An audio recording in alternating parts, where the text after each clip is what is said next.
TRS వాళ్ళు ఏమంటారు అంటే రేవంత్ రెడ్డికి ఇద్దరు బాసులు ఢిల్లీలో అని చెప్పేసి వాక్యాలు చేస్తారు. దీనికని 100% రేవంత్ రెడ్డికి ఇద్దరు బాసులు. మరి సెంట్రల్ లోనే ఇద్దరు బాసులు, రాహుల్ గాంధీ ఒకటి, చంద్రబాబు నాయుడు ఒకటి. వాళ్ళిద్దరు ఏ విధంగా చెప్తే ఆ విధంగా నడుచుకోవాలా. ఇద్దరు ఏ విధంగా చెప్తే ఆ విధంగా వాళ్ళు ఇచ్చే గైడ్ లైన్స్ ఇక్కడ పాటించాలి. నిధులు ఇవ్వండి, నేను అడ్డమైన హామీలు ఇచ్చినాము, మన నోటికి వస్తే ఎంతైనా హామీలు ఇస్తాం మేము, ఇక రేపో మాపో అందరు ప్రజలందరూ ఇంట్లో వండుకొని ఉంటే వాళ్ళకు టిఫిన్, అన్నము, రాత్రిపూట మందు, రాత్రిపూట బిర్యానీ కూడా పంపిస్తామని చెప్పి మళ్ళీ హామీ ఇవ్వడానికి ఒక పని. ఇలా గవర్నమెంట్ నడవాలంటే ఉత్సాహామీ లేదండి. సరే ఎంతవరకు ఇవ్వాలో అంతవరకు ఇవ్వండి, కానీ మొత్తం గవర్నమెంట్ ఫ్రీగా ఇస్తామని చెప్పేసి అన్ని గవర్నమెంట్ సంక్షేమాలు ఫ్రీ ఇస్తా అంటే రాష్ట్ర ఖజానాకు ఇబ్బంది పడే అవకాశం ఉంటుంది. రాష్ట్ర ఇన్కమ్ ఏ విధంగా వస్తుందని చెప్పేసి అడుగుతా ఉన్నా. ఇలా గవర్నమెంట్కి అది ఇన్కమ్ రావాలి కదా, గవర్నమెంట్కి ఇన్కమ్ రావాలి కాబట్టి కంపల్సరీ అన్ని ఫ్రీ ఇచ్చినాక నీకు ఇన్కమ్ ఎట్లా వస్తుంది? అందరికి అప్పులు అడగడం ఎందుకు? హైదరాబాద్ అంటే ఇలా భారతదేశంలోనే డెవలప్ స్టేట్ మనది. ఇలా ఇంత డెవలప్ ఉన్న స్టేట్ ని ఈ ఉచిత పథకాలు ఇచ్చి రాష్ట్రం మొత్తం అభివృద్ధిని మొత్తము డౌన్ చేసి ఇలా ప్రజలకు అనేక మంది ఇబ్బందులు చేస్తున్నారు. ఇలా చెప్తే సిగ్గుపోతుంది అన్న. పాపం 30 ఏళ్ళు కష్టపడి డ్యూటీ చేసినటువంటి ఒక ఉద్యోగులు రిటైర్ అయినాక వాళ్ళ రిటైర్మెంట్ డబ్బులు వస్తలేవు. ఇంత రిటైర్మెంట్ డబ్బులు వస్తలేవు. వాళ్ళు ఎంత ఘోరంగా ఉన్నారు ఉద్యోగులు. ఇలా గవర్నమెంట్ నడవాలంటే ఏంటంటే ఉద్యోగులకు చాకచక్యమైనటువంటి జీతాలు ఇచ్చి ఇలా ప్రభుత్వ ఉద్యోగులు మంచి వేసుకుంటేనే గవర్నమెంట్ నడుస్తుంది. ఇలా అన్ని ఉచిత పథకాలు పెట్టాక జీతాలు ఇచ్చే డబ్బులు లేవు. ఇలా పోయి ఢిల్లీ పోయి డబ్బులు కావాలి. ఇవాళకు గెలిచిన పని ఒక 10 సార్లు పోయి నరేంద్ర మోడీ గారు గెలిచారు.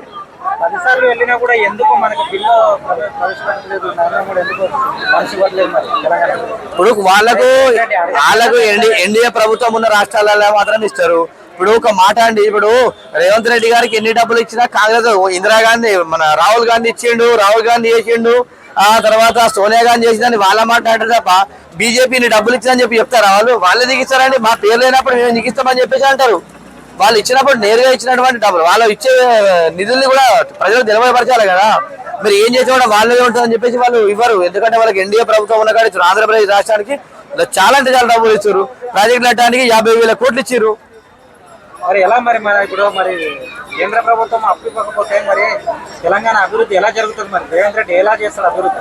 ఏం లేదు, ఇంకొక 2 సంక్షేమ పథకాలు ఎక్కువ ఇస్తే అభివృద్ధి అనేది జరుగుతుంది. ఇక మళ్ళా 2 ఎక్కువ ఇవ్వాలి. ఇస్తే ఎన్ని సంక్షేమాలండి?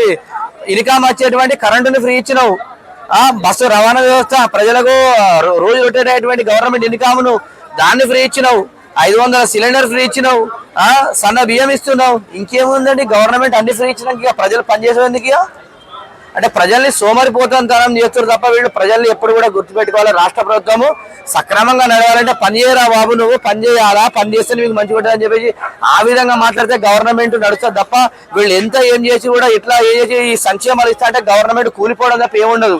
ఎందుకంటే ఇప్పుడు 18,000 కోట్లు వస్తుందంటే నువ్వు ఒక పెద్ద మాట అన్నావు. సీఎం హోదాలో ఉండి నేను కోసుకున్నామని డబ్బులు రావు అనే మాట ఎంత దరిద్రమైనటువంటి మాట. మరి ఆయన ఏం మాట్లాడుతుండో, ఆయన గైడ్ లైన్స్ ఏమి ఇస్తారో, ఆయన ఏం అసలు మైండ్ పనిచేస్తుండో అర్థమైతే లేదు అసలు. ఇలా తెలంగాణ ప్రాంతానికి ముఖ్యమంత్రి అంటే ఎవరండి? తండ్రి లాంటివాడు. తండ్రి చేతిలో చేసినాక ఇంకా పిల్లల పరిస్థితి ఏంది? అట్లా ఉంది గవర్నమెంట్ పరిస్థితి. నెక్స్ట్ స్టెప్ ఏంది మరి? రేవంత్ రెడ్డి ఎక్కడి నుంచి తీసుకొచ్చే పరిస్థితి ఉందా?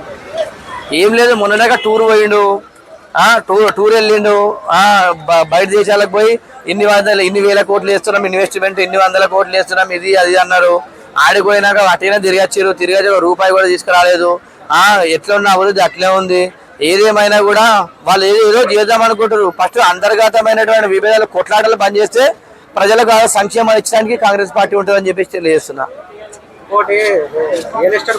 ప్రాంతం మొత్తానికి అన్నం పెట్టేటువంటి హైదరాబాద్ ని కాపాడదామనే ఉద్దేశంతో మంచి కార్యక్రమం తెచ్చారు. దానికి సంతోషకరమైన విషయం. ఎందుకంటే ఇలా మనం చూసుకుంటే హైదరాబాద్ ప్రాంతంలో మనం చూసుకుంటే 1000 ఫీట్ల బోర్ వేసినా కూడా నీళ్లు పడతలేవు. గ్రౌండ్ వాటర్ తగ్గిపోతుంది. చెరువులు కుంటలన్నీ కబ్జా చేసి ఇళ్ళని కడితే వర్షం పడితే నీళ్ళు ఎక్కడ పోవాలి, అవన్నీ ఎక్కడ పోవాలి, గ్రౌండ్ వాటర్ ఏ విధంగా స్టోరేజ్ కావాలనే సంకల్పంతో హైడ్రా తీసుకొచ్చింది. మంచిది. ఆ హైడ్రాలు ఎవరైతే చెరువులు అయితే ఎవరు తీసుకున్నా ఆ చెరువులు కూలవటం చాలా మంచి విషయం. తెలంగాణ ప్రజలు కూడా అందరూ గమనించాలి.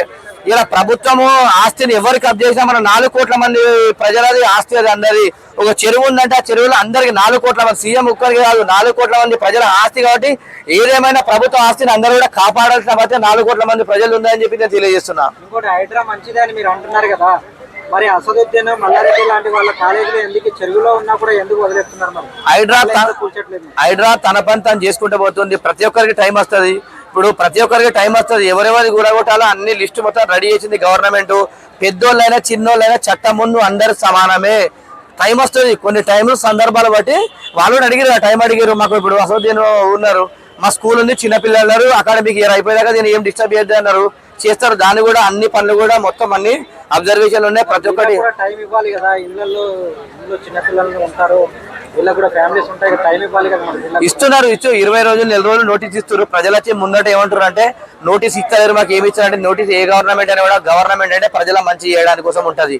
ప్రజా శ్రేయస్సు కోసం ఆలోచించేదే ప్రభుత్వాలు కాబట్టి కంపల్సరీ నోటీసులు ఇస్తారు. ఇచ్చినా కూడా వచ్చేటప్పటికి మనం చూసుకుందాం, వచ్చినాక చూసుకుందాం ఏం చేస్తారు అని చెప్పేసి ఒక దురుద్దేశంతో వాళ్ళు కాల్ చేస్తారు కాబట్టి అందుకే బలవంతంగా కాల్ చేయాల్సి వస్తుంది.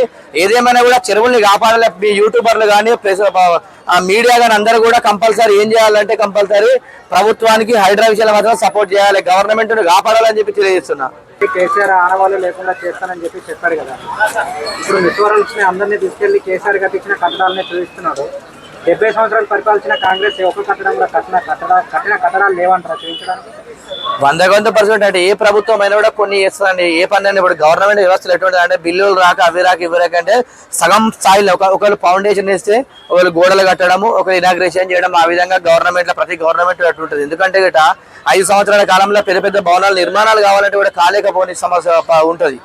ఇలా గుర్తుపెట్టుకోవాలి. ఏదేమైనా కూడా ఆనవాళ్ళు చూడ్చేస్తే అనేది తప్పు విషయము. అది ప్రజల ఆస్తి, ప్రజల సొమ్ము. వీళ్ళెవరండి ఆనవాళ్ళు లేకుండా చేస్తే అనేది ప్రజల ఆస్తిని నష్టపెట్టడం ఇబ్బంది. రాష్ట్ర ప్రభుత్వానికి ఆర్థిక వ్యవస్థకే ఇబ్బందికరంగా అవుతుంది.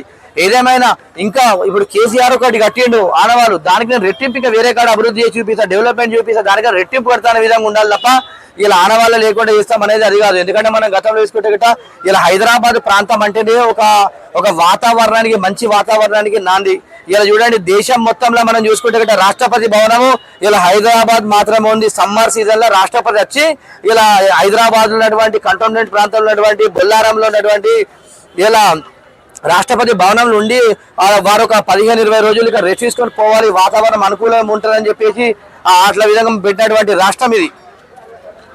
ఇలా అట్లాంటి ఆనవాళ్ళు వాళ్ళు కాంగ్రెస్ వాళ్ళు కట్టిన అది కూడా దూడిపెట్టాడు కరెక్ట్ కాదు. ఏదేమైనా కూడా కంపల్సరీ ప్రభుత్వం ఆస్తిని ఏదైనా కూడా కాపాడాలి, ఇంకా రెట్టింపు డెవలప్ చేయాలి తప్ప ఆనవాళ్ళు లేకుండా చేస్తా అనేది తప్పు విషయం అని తెలియజేస్తున్నా.